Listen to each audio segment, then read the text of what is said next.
এটা তো শাড়ি।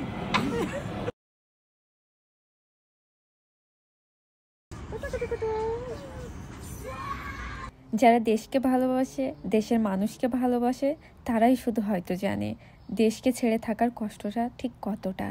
আর আমরা যারা প্রবাসী আছি তারাই হয়তো জানি যে নিজ দেশকে কতটা ভালোবাসি, কতটা মিস করি নিজের আপনজনদের, নিজের কাছের মানুষদের। আর সেই কষ্টটাকে একটুখানি ভুলে থাকার জন্য আজকের এই ছোট্ট আয়োজন। আসসালামু আলাইকুম। আজকে আমাদের এই পিকনিকের মূল আকর্ষণ কি জানেন? লাকড়ির চুলায় হাঁসের মাংস রান্না, সাথে আরো কত কি। আর আমার হাতের এই স্পেশাল আম মাখার কথা আমি বা কি বলবো, নিজে কানেই শুনে নেন। লবণ ঠিক আছে, সবকিছু পারফেক্ট। খুবই মজা, খুবই মজা। আন্টি দেখেন দেবো, ভাবি দেখেন তো লবণ ঠিক আছে কিনা। আমি দাও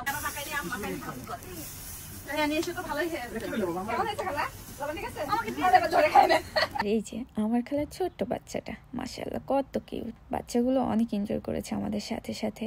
আর এখন আমি এই যে লাকড়ির চুলায় হাঁসের মাংস রান্না করতেছি। আপনারা কি ভাবছেন হাঁসের মাংস স্পেশাল? না, আমাদের লাকড়ির চুলাটা স্পেশাল। এটা যে আমেরিকার পক্ষে কতটা এক্সপেন্সিভ, যারা আমেরিকাতে আছেন বা প্রবাসে আছেন তারাই জানে। এই যে খড়ি ধরে দেবো। কালারটা দেখছেন কি সুন্দর হচ্ছে, অসাধারণ, আসলে অনেক সুন্দর হচ্ছে। ও মাই গড, কি অবস্থা নানা? তা আলহামদুলিল্লাহ নানা। আমি তো মনে করছি নানির দেখে দেখে আপনি আমার চিনতেই পারবেন না, আবার ধরেই প্রথমে এসে চিনছেন। আরো কিরাম শুকায় আছে তাই জানছে। হ্যাঁ সেটাই তো করছি, ওটা কথা তো ক্যামেরার সামনে বলা যাবে না। এটা কি করেছে? 6 দিন। শুধু পয়সা যতই শুকুক তো আসছে। দেখি কি নিয়ে এসছেন ভাবি আমাদের জন্য।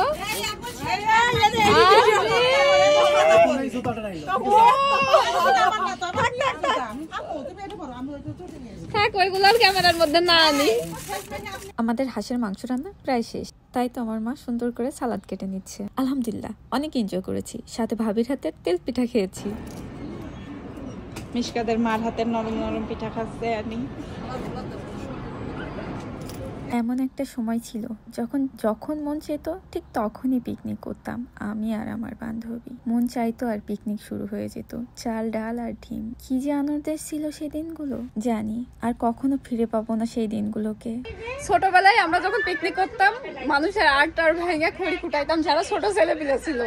তো এখন আমাদের পিকনিকের সেই অবস্থা হয়েছে আমার, মানে এখানে সব থেকে ছোট আমি, তাই আমাকে দিয়ে সবাই খড়ি কুটাচ্ছে। তো এখানে আমাদের খড়ি স্টোর আছে, তো সেখান থেকে খড়ি নিয়ে যাচ্ছি, এই খড়ি দিব তারপর রান্না হবে। খালা খালা নেন, খালা নেন খড়ি নেন। হয়েছে খড়ি এবার, আগের বার তো পছন্দ করেন নাই। আর এখন তৈরি হচ্ছে আমাদের আরেকটি স্পেশাল রেসিপি, চিটা রুটি। আমি এই রুটিটা প্রথম খেয়েছিলাম ঝিনাইদহ যেয়ে। এটা আসলে ঝিনাইদহের স্পেশাল রুটি। আপনারা যারা কখনো খাননি একবার হলেও ট্রাই করে দেখতে পারেন, অনেক মজা। এটা তো শাড়ি। এটা আগে জানলে তো জিনাই দিয়ে বিয়ে করতাম, এত আদর করে খাওয়ায় হাঁসের মাংস দিয়ে। ভাবি কি হলো? ভুল হয়ে গেছে ভাই। দেখিই নেই। ওই সিরাজগঞ্জের খাওয়া দেখে বলে পাগল হয়ে যাচ্ছে। আমি আসলে ভাইয়ার এই রুটি খাওয়া দেখে লোভ সামলাতে পারছিলাম না, তাই ঝটপট এসে আমিও খাওয়া শুরু করেছি। আর আজকের এই ছোট্ট ব্লগটি আপনাদের কেমন লেগেছে সেটা আমাকে নিশ্চয়ই কমেন্ট করে জানাবেন। আর এত সুন্দর একটা পিকনিকের আয়োজন করার জন্য থ্যাংক ইউ খালা।